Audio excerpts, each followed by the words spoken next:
Hər vaxtınız xeyir olsun Yeni TV-nin hörmətli izləyiciləri. Qarabağ və Şərqi Zəngəzurda aparılan bərpa quruculuq işləri regionun strateji və iqtisadi əhəmiyyətini artırır. Böyük qayıdış proqramının icrası, yeni sənaye və enerji layihələri bölgənin gələcək inkişaf modelini formalaşdırır. Biz bu buraxılışımızda işğaldan azad olunmuş ərazilərin sosial-iqtisadi inkişaf perspektivləri barədə danışacağıq. Mövzu ilə bağlı suallarımızı studiyamızın qonağı Milli Məclisin deputatı Ceyhun Məmmədov cavablandıracaq. Ceyhun müəllim, xoş gördük. Xoş gördük. Ceyhun müəllim, azad edilmiş ərazilərdə Böyük qayıdış proqramı çərçivəsində məskunlaşma prosesi uğurla davam edir və ötən gün növbəti köç karvanları Zəngilan şəhərinə və Cəbrayıl rayonunun Şükürbəyli kəndinə yola salındı. Bir neçə gün öncə Prezident İlham Əliyev həmin ərazilərə köç edən sakinlərlə görüşmüşdü və bütün bunlar onu göstərir ki, Böyük qayıdış proqramı sürətli şəkildə və mərhələli şəkildə davam edir. Bunu necə qiymətləndirmək olar? Qısa müddət ərzində görülən bütün bu işləri və ümumilikdə götürsək, Zəngilan və Cəbrayıl da daxil olmaqla Qarabağ və Şərqi Zəngəzurun sosial-iqtisadi inkişaf perspektivləri barədə hansı fikirləri söyləmək olar? Evet, əslində biz ümumi prosesə baxanda və təhlil edəndə söhbət 5 il bundan əvvəl tamamilə dağıdılmış, viran qoyulmuş bir ərazilərdən gedir. Hansı ki, bu ərazilər 10.000 kvadrat kilometrdir. Dəfələrlə bunu Cənab Prezident qeyd edib, Azərbaycan ordusu Füzulidə bayraq saçmaq üçün yer tapa bilmirdi. Yəni, o qədər bu binaları, əraziləri dağıtmışlar ki, burada heç bir bina qalmamışdı və bugün 5 ildən sonra 10.000 kvadrat kilometrin hər bir ərazisində, hər bir rayonda, kənddə biz nə qədər böyük işlərin görüldüyünün şahidik. Yəni, bugün demək olar ki, işğaldan azad olunmuş bütün ərazilərdə böyük quruculuq və abadlıq işləri həyata keçirilir və Qarabağ, Şərqi Zəngəzur bütövlükdə bir böyük tikinti sahəsinə bənzəyir. Və burada biz prosesə baxanda, yəni söhbət yüksək səviyyədə inşa olunmuş avtomobil yollarından, dəmir yolu xətlərindən, baxın artıq Ağdama, yaxın vaxtlarda Xankəndinə dəmir yolu artıq xətləri tam hazır olacaq. Yəni söhbət bu istiqamətdə addımlardan gedir. Yəni bugün Bakıdan Ağdama artıq bu var. Xankəndinə kimi bu işlər görüləcək. 3 hava limanı inşa olunubdur və eyni zamanda şəhər mərkəzlərində müasir binaların tikildiyinin və inşa olunduğunun şahidiyik. Məktəblər eyni qaydada və son səfərdə Cənab Prezidentin Cəbrayılın Şükürbəyli kəndində artıq əhalinin evlərinə köçməsi ilə bağlı addımların atıldığını gördük. Cənab Prezident açarları təqdim etdi. Eyni zamanda bugün bizim qarşımızda bir unikal, gözəl bir Zəngilan şəhəri durur. Çox müasir və hava limanı var və gözəl binaları var və bu ərazilər dövlətimiz tərəfindən çox böyük işlər görülübdür. Və burada ən önəmli məsələ odur ki, bütün bu işlərin hamısını Azərbaycan dövləti özü həyata keçirib. Və Cənab Prezident özü artıq dəfələrlə bölgəyə səfər edir. Misal üçün, təkcə Cəbrayılə Cənab Prezidentin ondan artıq səfəri olubdur. Və burada görülən işlər. Və ən önəmli məsələ isə əhalinin köçürməsi ilə yanaşı yeni müəssisələrin yaradılması. Yəni, Araz vadisi iqtisadi zonası olsun, böyük işlər görülür. Ağdam Sənaye Parkında böyük işlər görülür və burada bütün istiqamətlərdə işlər görülür. Yəni, həm əhalinin köçürülməsi, xəstəxanalar, məktəblər və ən önəmlisi yeni iş yerlərinin yaradılmasıdır. Bu, onu deməyə əsas verir ki, ən qısa vaxtda Azərbaycan öz imkanları hesabına bütün bu əraziləri yenidən quracaq, bərpa edəcək. Hələ biz nəzərə alsaq ki, burada nə qədər minalar təmizlənibdir və tezliklə Qarabağ həm də Şərqi Zəngəzur dünyanın ən abad, gözəl məkanlarından birinə çevriləcək. Və Ceyhun müəllim, yeni iş yerlərinin yaradılması məsələsinə toxundunuz və təbii ki, yaşayış, təhsil infrastrukturu ilə yanaşı məşğulluğun təmin olunması da dövlət siyasətinin əsas prioritetlərindən biridir. Dövlət və özəl sektorlar yanaşı kənd təsərrüfatı sahəsində də imkanlar böyükdür. Burada daha çox hansı istiqamətləri prioritet hesab etmək olar? Demək, birinci onu qeyd edək ki, yəni mən bir neçə gün bundan əvvəl bölgədə idim, bölgəni gəzdim.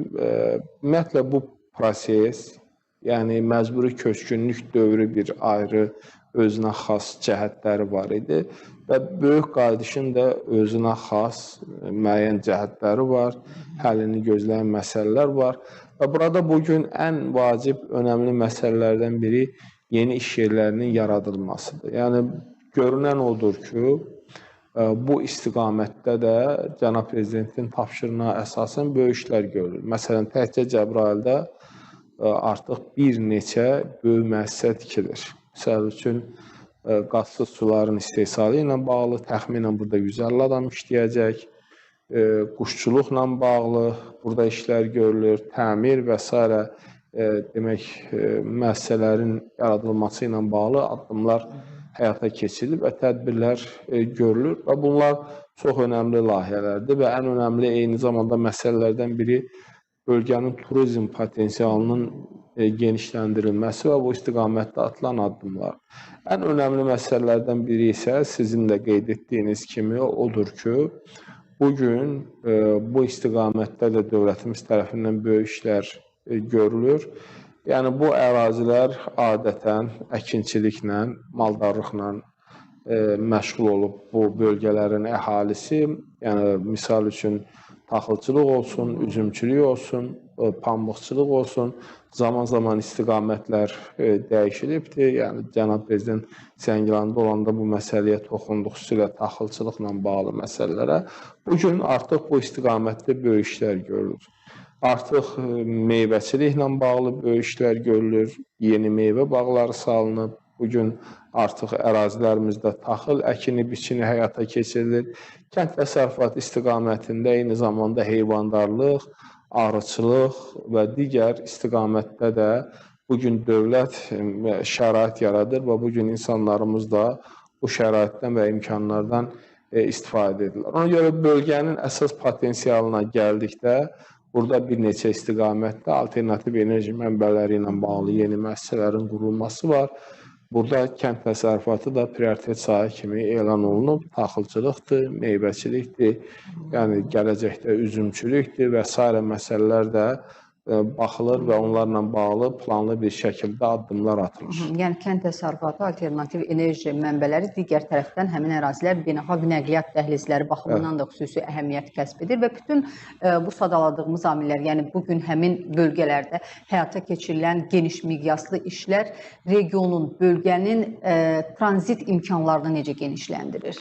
Çox böyük potensial var bölgənin. Əslində bilirsiniz ki, bugün Zəngəzur dəhlizi ilə bağlı dövlətimiz tərəfindən çox böyük işlər görülür və artıq yol, dəmir yolu Ermənistan sərhədinə qədər hazır olmaq üzrədir. Demək olar ki, işlər tamamilə yekunlaşdırılmaq üzrədir və bu artıq çox böyük işlərdən söhbət gedir və bu ərazilər gələcəkdə orta dəhlizdə yerləşir və nəzərə alsaq ki, gələcəkdə bu yollar vasitəsilə Çindən gələn demək malların, yüklərin Avropaya daşınması nəzərdə tutulur və eyni zamanda artıq burada həm Füzulidə, həm Zəngilanda, həm Laçında hava limanlarının olması, xüsusilə də Zəngilanın gələcəkdə logistik bir baza olması nəzərdə tutulur. Yəni onun yerləşdiyi coğrafi ərazi, potensial, buna imkan verir ki, gələcəkdə burada bir mərkəz yaradılsın və yüklər bu xətlə daşınsın. İndi bilirsiniz ki, bu ərazilərdən vaxtı ilə Rusiya, Azərbaycan, Ermənistana da yüklərin daşınması üçün istifadə olunub. Gələcəkdə hazır olduqdan sonra artıq burada böyük bir potensial yaranacaq.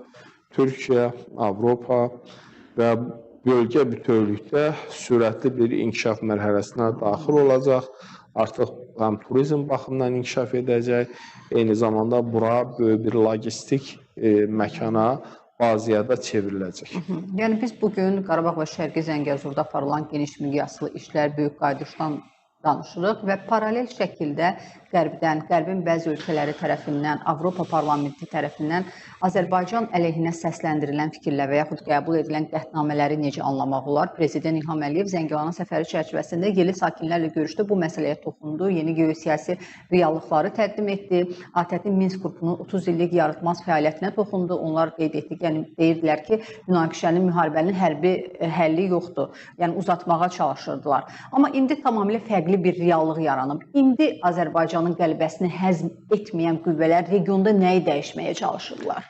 Bilirsiniz, tamamilə doğrudur. Yəni 30 ilə yaxın müddətdə biz onların yalnız bir missiyanı yerinə yetirdiklərini gördük. O missiya da ondan ibarət idi ki, torpaqlar işğalda qalsın, Azərbaycan müharibə etməsin. Yəni onlar israrla bizə deyirdilər ki, siz müharibə edə bilməzsiniz, siz işğalla barışmalısınız. Və təəssüflə qeyd etmək lazımdır ki, o dövrdə də bizi ittiham edirdilər, indi də ittiham edirlər. Amma reallıq isə göz qabağındadır. Yəni bu əraziləri kim dağıdıb? Ermənilər dağıdıb. Məscidləri kim dağıdıb? Kilsələri kim dağıdıb? Tarix abidələri kim dağıdıb?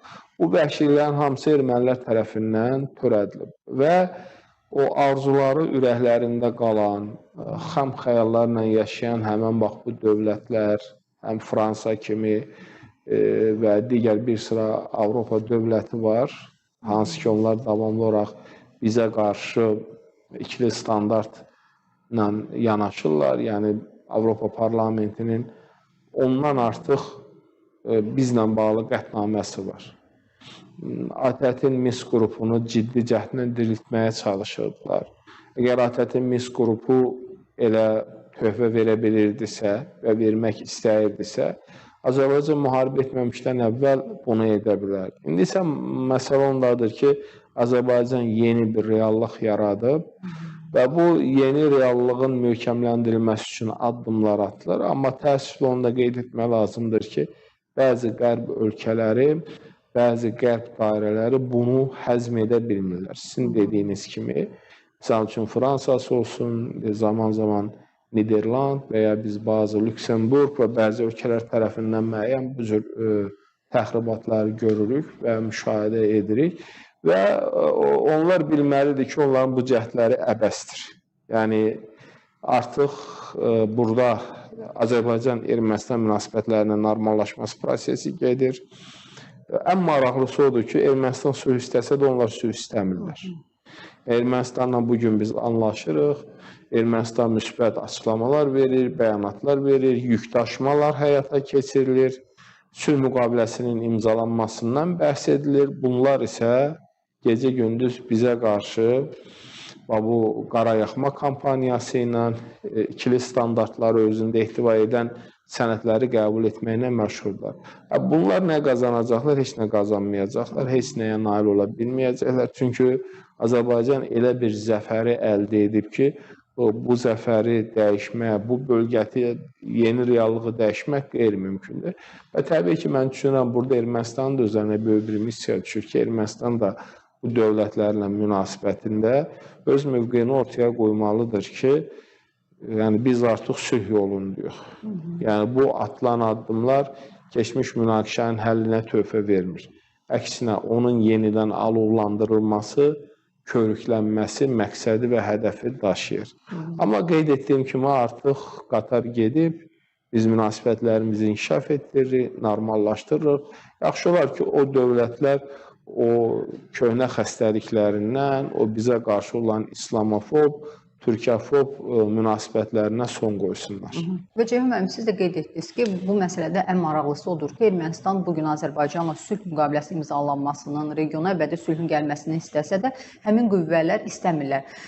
Onda biz bu fikir deyə bilərikmi ki, bütün bu məsələlərin kökündə də əslində dayanan odur ki, Ermənistan heç bir zaman, belə deyək ki, müstəqil, tarixən dövlət olmayıb, yəni dövlətçilik ənənələri olmayıb. Hər zaman müxtəlif dövrlərdə ayrı-ayrı ağalarının kölgəsi altında öz əməllərini hərəkətə həyata keçiriblər. Və bütün bunların səbəbi də məhz Ermənistanın bu davranışlarıdır. Bir bana, bilirsiniz, Ermənistan görünən odur ki, həmişə forpost olmaq istəyir. Kiməsə sığınmaq istəyir. Əgər zamanında Rusiya sığınırdısa, Rusiyanın forpostu idisə, indi artıq Fransaya sığınıb, özünə yeni bacı tapıbdır və bu istiqamətdə Azərbaycana qarşı bir sıra Fransa tərəfindən bəyanatların verilməsi də bunu göstərir. Yəni, Ermənistan anlamalıdır ki, onun bölgədəki varlığı Azərbaycanla Türkiyə ilə münasibətlərin normallaşmasından çox asılıdır. Yəni, Ermənistan bizim bu bölgəmizdə Azərbaycanla Türkiyə ilə qonşudur və çalışmalıdır ki, münasibətləri düzgün qursun. Əgər söhbət ondan gedirsə ki, Ermənistan gələcəkdə dövlət kimi qalmaq istəyirsə, bunu etməlidir. Yox, əgər bunu istəmirsə, onda artıq biz növbəti bölgədə problemlərin yaşadığını müşahidə edə bilərik. Ona görə burada çox təəssüflə qeyd etmək lazımdır, xüsusilə hazırki dövrdə Ermənistan seçkilərə gedərkən revanşistlər yenidən baş qaldırıblar, yenidən hədiyyə yağdırırlar, yenidən keçmiş münaqişə ilə bağlı hansısa açıqlamalar verirlər. O mənada Ermənistan anlamalıdır, bir daha onu xüsusi qeyd edir ki, yəni Ermənistanın varlığı, gələcəyi qonşuları ilə normal münasibətlərdən sıx asılıdır. Yəni Ermənistanı sabah heç kim xilas edə bilməyəcək. Ermənistan ən yaxın Türkiyədir, Azərbaycanadır. Yəni burada söhbət həm də iqtisadi əlaqələrdən gedir, həm də ticari əlaqələrdən gedir. Yüklərin daşınmasından gedir. Ermənistana əsasən yük Azərbaycan, bir də Türkiyə vasitəsilə daşına bilər. İndi Gürcüstanda olan o yol qış vaxtı dəfələrlə görürsən ki, bağlanır. Ona görə yaxşı olar ki, Ermənistan bax bu siyasətini dəyişsin və Türkiyə ilə Azərbaycanla münasibətlərini inkişaf etdirsin və bu ondan istifadə etmək istəyən Ermənistandan maşa kimi yanaşan dövlətlərə də öz mövqeyini bildirsin. Bizim də Ermənistanın da başqa yolu yoxdur. O yol odur ki, münasibətlər normallaşmalıdır, sülh müqaviləsi imzalanmalıdır. Bütövlükdə region inkişaf etməlidir. Fransaya gəldikdə isə Fransa özünü təsdiq etməyə çalışır. Afrikadan qovulan bir ölkə kimi indi gəlib burada özünü güclü bir lider kimi təqdim etməyə çalışır. Ancaq bunlar qeyd etdiyimiz kimi Ermənistana da, bölgəmizə də yaxşı heçnə vəd etmir. Yəni, bölgədə inkişaf birbaşa asılıdır sülhdən, birgə əməkdaşlıqdan və qarşılıqlı anlaşmadan. Minnətdarıq sizə Ceyhun müəllim, dəvətimizi qəbul edib studiyamıza gəldiyinizə görə. Belə, dəyərli izləyicilərimiz, bizə ayrılan vaxt başa çatdı. Bir daha qeyd edim ki, studiyamızın qonağı Milli Məclisin deputatı Ceyhun Məmmədov idi. Sağ olun, sağlıqla qalın.